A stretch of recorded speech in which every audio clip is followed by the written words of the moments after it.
ಇನ್ನು ಬಂಧಿತನಾಗಿರುವಂತಹ ತರುಣ್ ರಾಜ್ ಮೊಬೈಲ್ಗಳನ್ನ ಕೂಡ ಜಾಲಾಡ್ತಾ ಇದೆ ಡಿಆರ್ಐ ತಂಡ. ತರುಣ್ ರಾಜ್ನ 2 ಮೊಬೈಲ್ಗಳನ್ನ ಸೀಸ್ ಮಾಡಿದ್ದಾರೆ ಡಿಆರ್ಐ ಅಧಿಕಾರಿಗಳು. ಸೀಸ್ ಮಾಡಿ ತನಿಖೆಯನ್ನ ಮಾಡ್ತಿದ್ದಾರೆ. ಐಫೋನ್ ಹಾಗೆ ಮತ್ತೊಂದು ಮೊಬೈಲ್ ಜೊತೆಗೆ ಟ್ಯಾಬ್ನ ಕೂಡ ಸೀಸ್ ಮಾಡಲಾಗಿದೆ. ತರುಣ್ ಮೊಬೈಲ್ ಪರಿಶೀಲನೆಯ ಸಂದರ್ಭದಲ್ಲಿ ಕೆಲ ಸಂದೇಶಗಳು ಪತ್ತೆಯಾಗಿದ್ದಾವೆ. ಅಲ್ಲದೆ ಕೆಲ ಕಾಲ್ ಲಿಸ್ಟ್ಗಳು ಅಂದ್ರೆ ಕೆಲ ನಂಬರ್ಗಳ ಆ ಡೀಟೇಲ್ಸ್ ಏನಿದೆ, ಕಾಲ್ ಹಿಸ್ಟ್ರಿ ಏನಿದೆ, ಅದು ಡಿಲೀಟ್ ಆಗಿರೋದು ಬಯಲಾಗಿದೆ.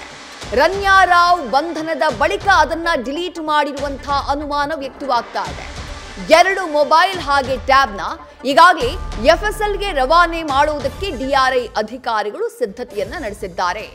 ಯಾರ್ಯಾರ ಜೊತೆ ಕಾಂಟ್ಯಾಕ್ಟ್ ನಲ್ಲಿದ್ದ ಈ ತರುಣ್ ರಾಜ್, ರನ್ಯಾ ರಾವ್ಗೂ ತರುಣ್ ರಾಜ್ಗೂ ಯಾವ ರೀತಿಯಾದಂತಹ ಸಂಪರ್ಕ ಇತ್ತು, ಅವರಿಬ್ಬರ ಮಧ್ಯೆ ಯಾವ ರೀತಿಯಾದಂತಹ ಸಂಭಾಷಣೆ ಅಥವಾ ಯಾವ ರೀತಿಯಾದಂತಹ ಸಂದೇಶಗಳು ರವಾನೆಯಾಗಿದ್ದಾವೆ ಅದನ್ನ ತಿಳ್ಕೋಬೇಕಾಗುತ್ತೆ. ಜೊತೆಗೆ ಈತ ನಿರಂತರವಾಗಿ ಯಾರ ಜೊತೆಗೆ ಸಂಪರ್ಕದಲ್ಲಿದ್ದ, ಈ ವ್ಯವಹಾರಕ್ಕೂ ಈ ಗೋಲ್ಡ್ ಸ್ಮಗ್ಲಿಂಗ್ ವ್ಯವಹಾರಕ್ಕೂ ಆತ ಸಂಪರ್ಕದಲ್ಲಿದ್ದಂತಹ ವ್ಯಕ್ತಿಗಳಿಗೂ ಏನಾದರೂ ಕನೆಕ್ಷನ್ ಇದೆಯಾ, ಇದನ್ನ ಪರಿಶೀಲನೆ ಮಾಡಬೇಕಾಗುತ್ತೆ. ಹಾಗಾಗಿ ಆತನ ಒಂದು ಐಫೋನ್ ಹಾಗೆ ಮತ್ತೊಂದು ಫೋನ್ ಜೊತೆಗೆ 2 ಟ್ಯಾಬ್ ಇವುಗಳನ್ನ ಸೀಸ್ ಮಾಡಿದ್ದಾರೆ ಡಿಆರ್ಐ ಅಧಿಕಾರಿಗಳು.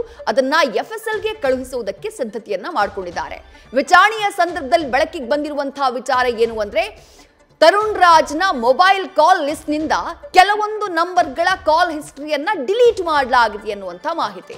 ಯಾವಾಗ ರನ್ಯಾ ರಾವ್ ಬಂಧನದ ವಿಚಾರ ಹೊರಗಡೆ ಬಂತೋ, ಆಕೆಯನ್ನ ಅರೆಸ್ಟ್ ಮಾಡಲಾಗಿದೆ ಅನ್ನೋದು ಗೊತ್ತಾಯ್ತು, ಆ ಸಂದರ್ಭದಲ್ಲಿ ತನ್ನನ್ನ ತಾನು ಸೇಫ್ ಮಾಡ್ಕೊಳ್ಳೋದಕ್ಕೆ ಕೆಲ ನಂಬರ್ಗಳ ಕಾಲ್ ಹಿಸ್ಟ್ರಿಯನ್ನ ತರುಣ್ ರಾಜ್ ಡಿಲೀಟ್ ಮಾಡಿದಾನೆ ಅಂತ ಹೇಳಲಾಗ್ತಾ ಇದೆ. ಹಾಗಾಗಿ ಅದನ್ನ ರಿಟ್ರೀವ್ ಮಾಡಿಕೊಳ್ಳುವಂತಹ ಕಾರಣಕ್ಕಾಗಿ ಏನೇನ್ ಇನ್ಫಾರ್ಮೇಶನ್ ಇದೆ ಮೊಬೈಲ್ನಲ್ಲಿ, ಯಾರ್ಯಾರ ಜೊತೆ ನೆಟ್ವರ್ಕಿಂಗ್ ಇದೆ ಅದನ್ನ ಪತ್ತೆ ಹಚ್ಚುವಂತಹ ಕಾರಣಕ್ಕಾಗಿ ಸದ್ಯ ಎಫ್ಎಸ್ಎಲ್ಗೆ ಆತನ ಮೊಬೈಲ್ನ ಕಳುಹಿಸುವುದಕ್ಕೆ ಸಿದ್ಧತೆಯನ್ನ ಮಾಡಿಕೊಂಡಿದ್ದಾರೆ ಡಿಆರ್ಐ ಅಧಿಕಾರಿಗಳು.